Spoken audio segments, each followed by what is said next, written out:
Little House on the Prairie series by Laura Ingalls Wilder.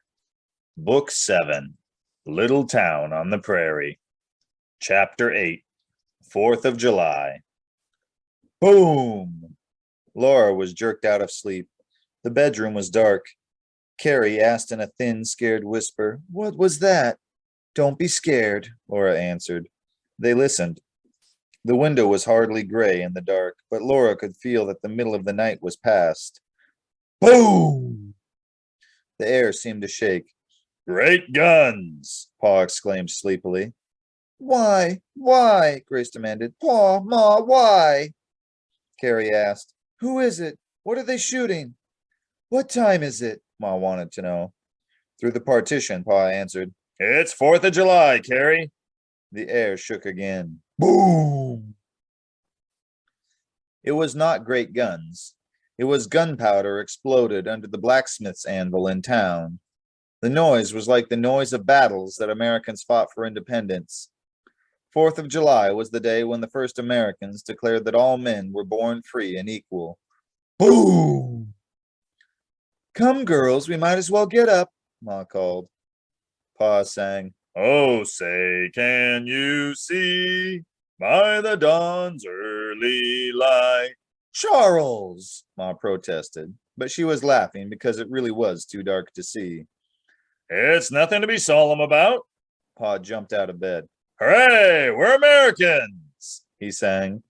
Hooray, hooray, we'll sing the Jubilee. Hooray, hooray, the flag that sets men free. Even the sun, as it rose shining into the clearest of skies, seemed to know that this day was the glorious 4th. At breakfast, Ma said, "This would be a perfect day for a 4th of July picnic."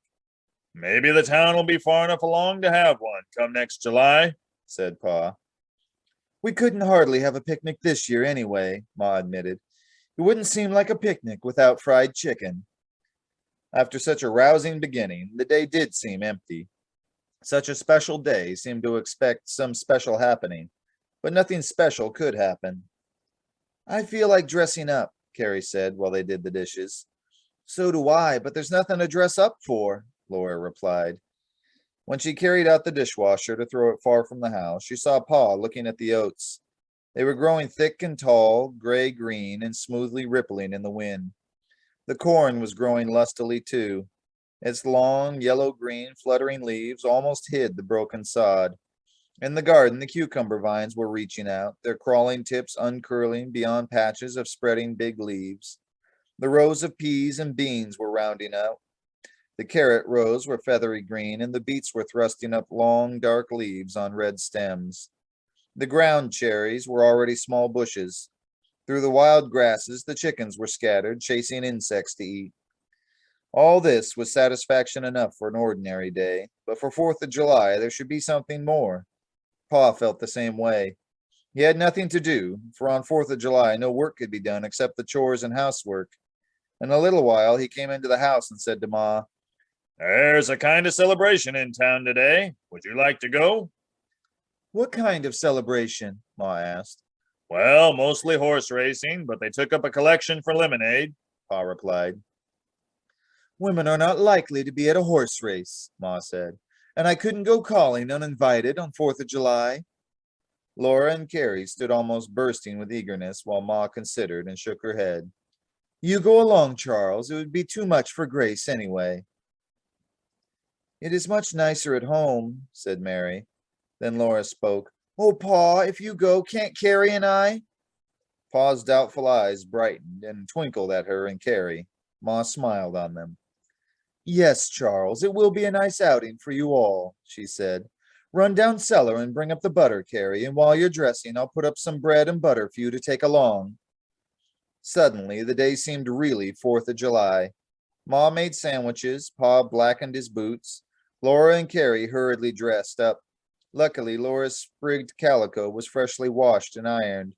She and Carrie took turns at the wash basin, scrubbing their faces and necks and ears pink. Over their unbleached muslin union suits, they put on crackling stiff petticoats of bleached muslin. They brushed and braided their hair. Laura wound her heavy braids around her head and pinned them. She tied the Sunday hair ribbon on the ends of Carrie's braids. Then she put on her fresh sprigged calico and buttoned it up the back. The full ruffle on the bottom of the full skirt came down to the tops of her shoes. Please button me up, Carrie asked. In the middle of her back, there were two buttons that she couldn't reach. She had buttoned all the others outside in. You can't wear your buttons turned inside at a 4th of July celebration, said Laura, unbuttoning them all and buttoning them again properly. If they're outside, they keep pulling my hair, Carrie protested. My braids catch on them. I know, mine always did, said Laura, but you just have to stand it till you're big enough to put your hair up. They put on their sunbonnets. Pa was waiting, holding their brown paper packet of sandwiches. Ma looked at them carefully and said, You look very nice. It's a treat to me to be stepping out with my two good-looking girls, said Pa. You look nice too, Pa, Laura told him. His boots were glossily polished, his beard was trimmed, and he was wearing his Sunday suit and broad-brimmed felt hat. I want to go, Grace demanded. Even when Ma said, No, Grace, she repeated 2 or 3 times, I want to. Because she was the baby, they had almost spoiled her. Now her unruliness must be nipped in the bud. Pa had to set her sternly in a chair and tell her, You heard your ma speak. They set out soberly, unhappy about Grace. But she must be taught to mind. Perhaps next year she could go, if there were a big celebration and they all rode in the wagon. Now they were walking to let the horses stay on their picket ropes and eat grass. Horses grow tired, standing all day at hitching posts in dust and heat. Grace was too little to walk the mile and back, and she was too big to be carried. Even before they reached town, they could hear a sound like corn popping. Carrie asked what it was, and Pa said it was firecrackers. Horses were tied along the whole length of Main Street. Men and boys were so thick on the sidewalk that in places they almost touched each other. Boys were throwing lighted firecrackers into the dusty street where they sizzled and exploded. The noise was startling. I didn't know it would be like this, Carrie murmured. Laura did not like it either. They had never been in such a crowd before. There was nothing to do but keep on walking up and down in it, and to be among so many strangers made them uncomfortable. Twice they walked the 2 blocks with Pa, and then Laura asked him if she and Carrie could not stay in his store building. Pa said that was a fine idea. They could watch the crowd while he circulated a little. Then they would eat their lunch and see the races. He let them into the empty building, and Laura shut the door. It was pleasant to be alone in the echoing bare place. They looked at the empty kitchen behind it, where they had all lived huddled during the long, hard winter. They tiptoed upstairs to the hollow, hot bedrooms under the eaves of the shingle roof, and stood looking down from the front window at the crowd and at firecrackers squirming and popping in the dust.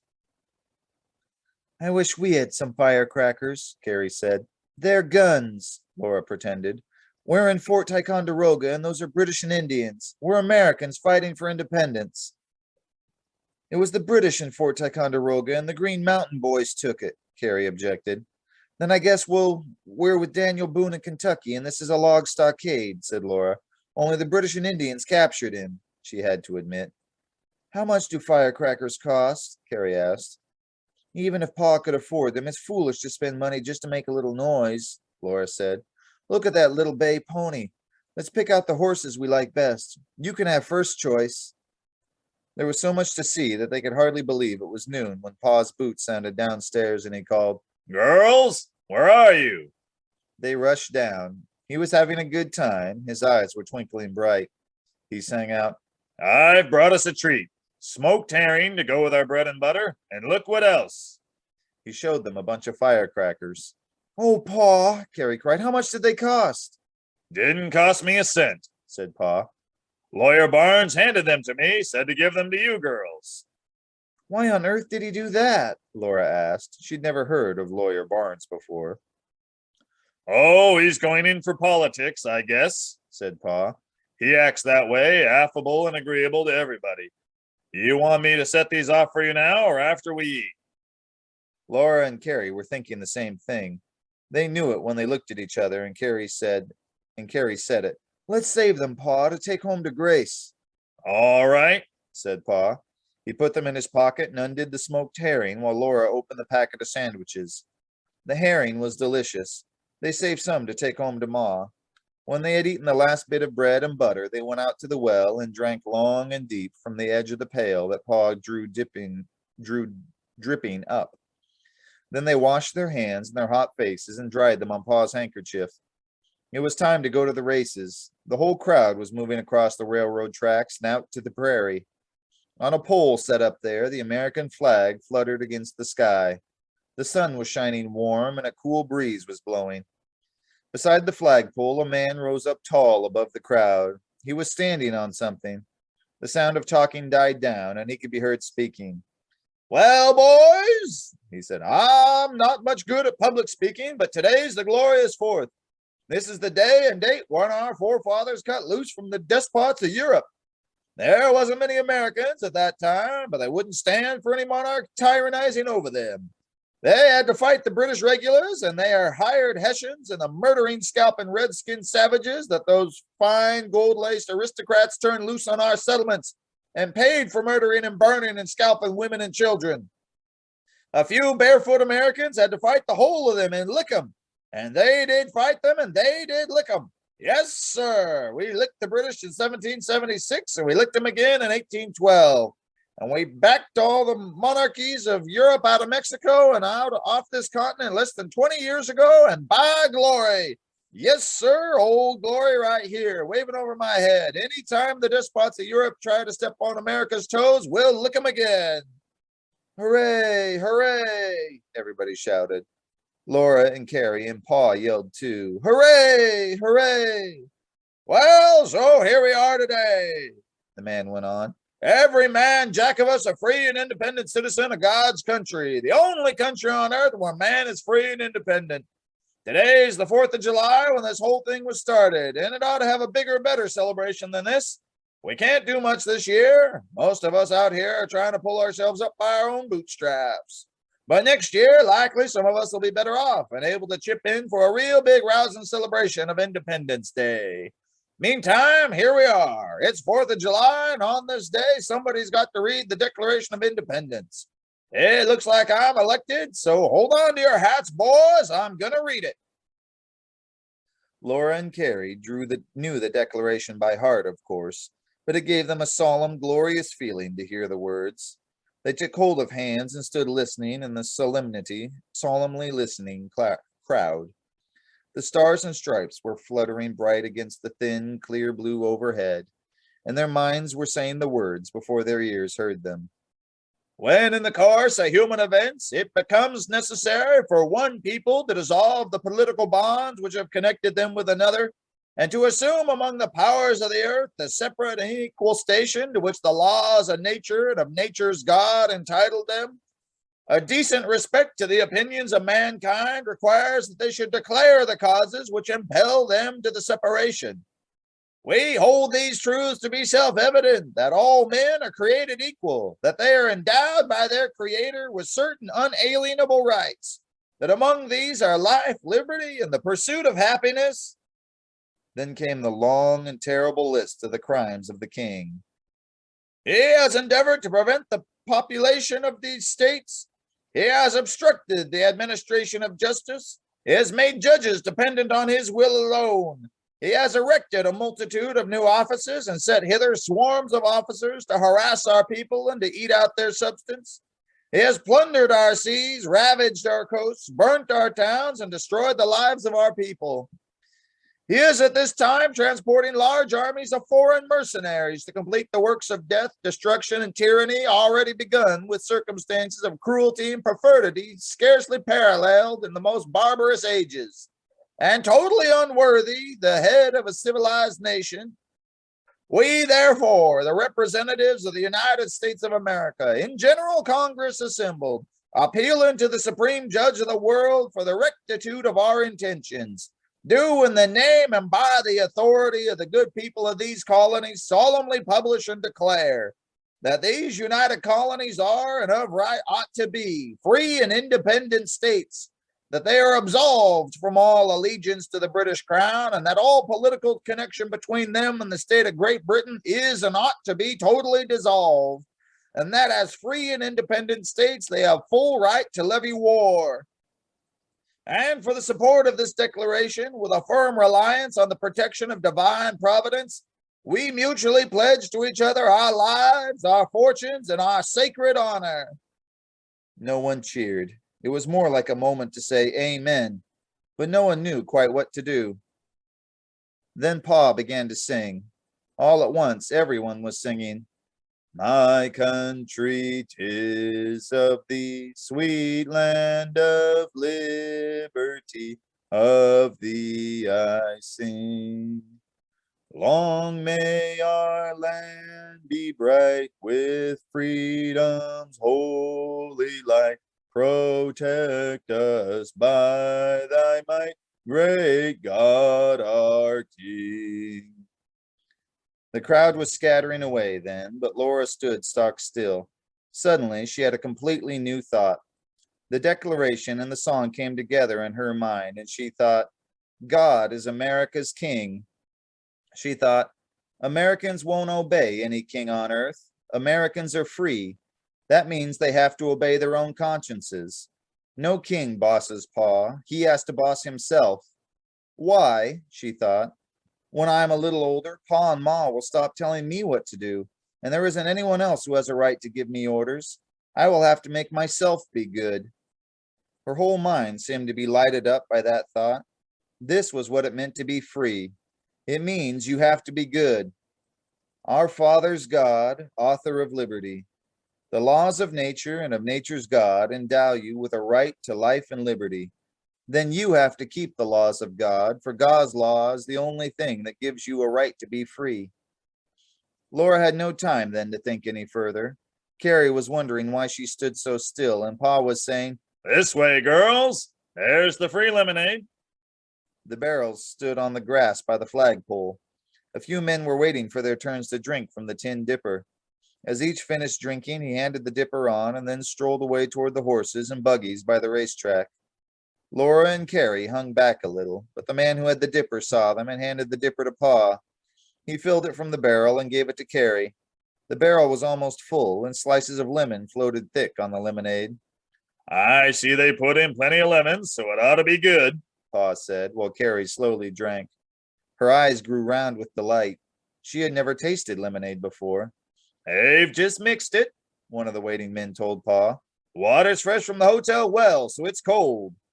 Another man who was waiting said, It depends some on how much sugar they put in. Pa filled the dipper again and gave it to Laura. She had once tasted lemonade at Nellie Olson's party when she was a little girl in Minnesota. This lemonade was even more delicious. She drank the last drop from the dipper and thanked Pa. It would not be polite to ask for more. When Pa had drunk, they went across the trampled grass to the crowd by the racetrack. A great ring of sod had been broken, and the sod carried off.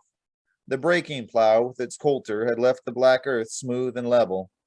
In the middle of the ring and all around it, the prairie grasses were waving, except where men and buggies had made trampled tracks. Why, hello, Boast, Pa called, and Mr. Boast came through the crowd. He had just got to town in time for the races. Mrs. Boast, like Ma, had preferred to stay at home.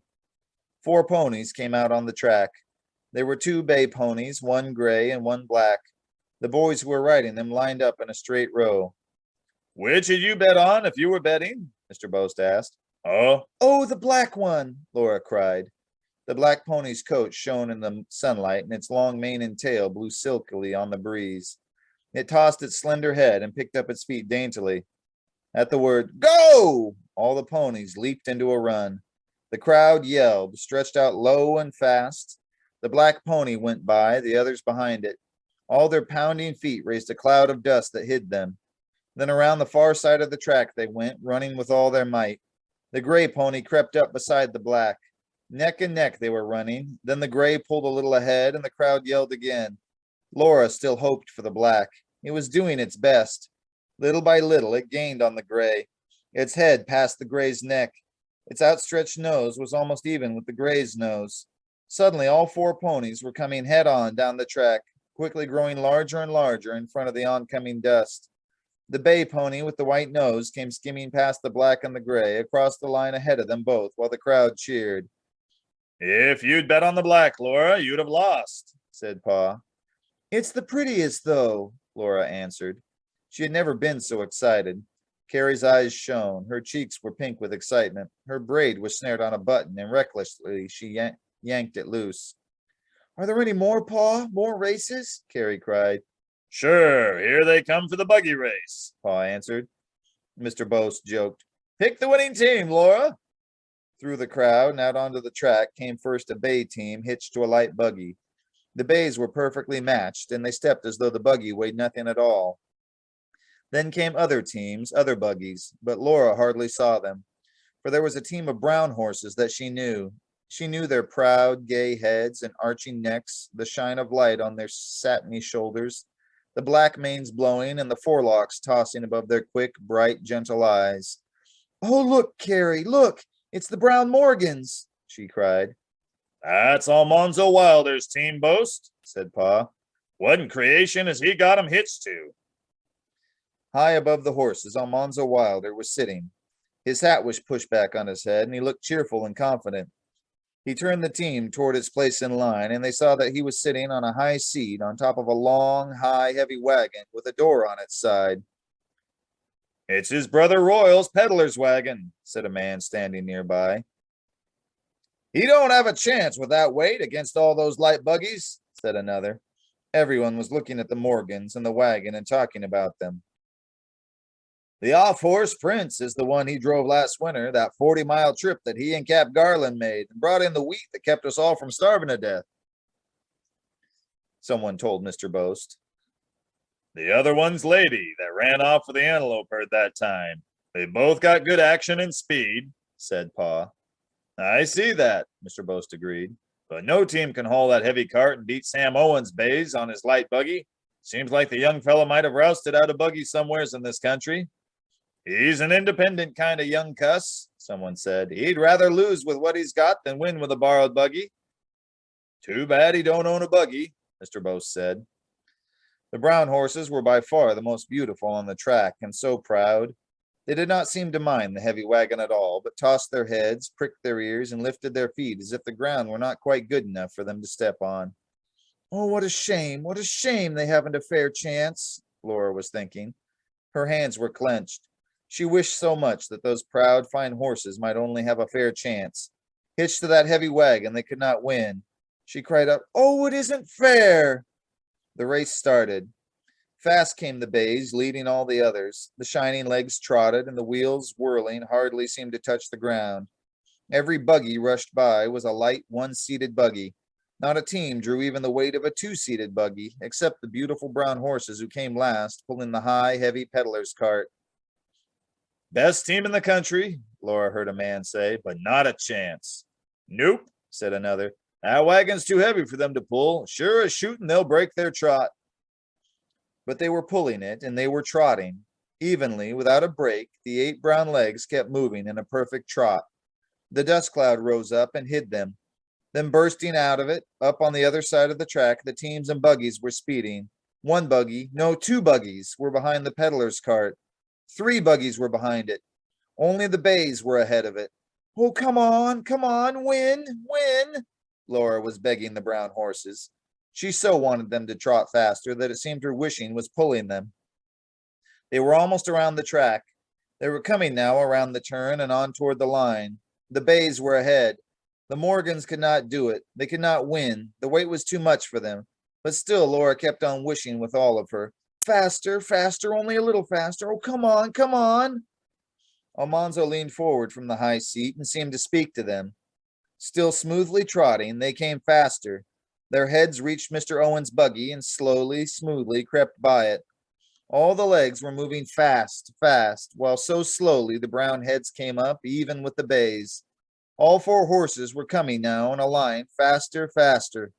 A tie! By gosh, it's a tie, a man said. Then Mr. Owen's buggy whip flashed out. It swished down once, twice as he shouted. The bays leaped ahead. Almanzo had no whip. He was leaning forward, lightly holding the reins firm. Once more he seemed to speak. Fast and smooth as swallows flying, the brown Morgans passed the bays and crossed the line. They'd won! The whole crowd shouted. It surged to surround the brown horses and Almanzo high on the cart. Laura found that she had been holding her breath. Her knees were wobbly. She wanted to yell and to laugh and to cry and to sit down and rest. Oh, they won! They won! They won! Carrie kept saying, clapping her hands. Laura did not say anything. He earned that $5, said Mr. Boast. What $5? Carrie asked. Some men in town put up $5 for the best trotting team, Pa explained.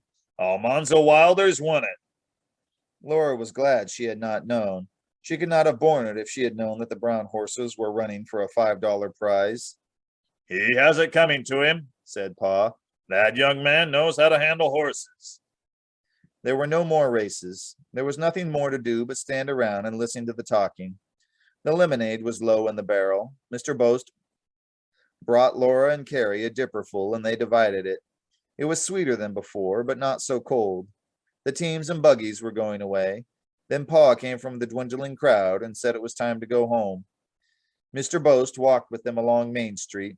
Pa said to him that the Wilders had a sister who was a school teacher back east in Minnesota. She's taken a claim half a mile west of town here, said Pa, and she wants Almanzo to find out if she can get this school to teach next winter. I told him to tell her to send in her application to the school board. Other things being equal, I don't know why she can't as well have it. Laura and Carrie looked at each other. Pa was on the school board, and no doubt the others would feel as he did. Laura thought, maybe if I'm a very good scholar, and if she likes me, maybe she might take me driving behind those beautiful horses.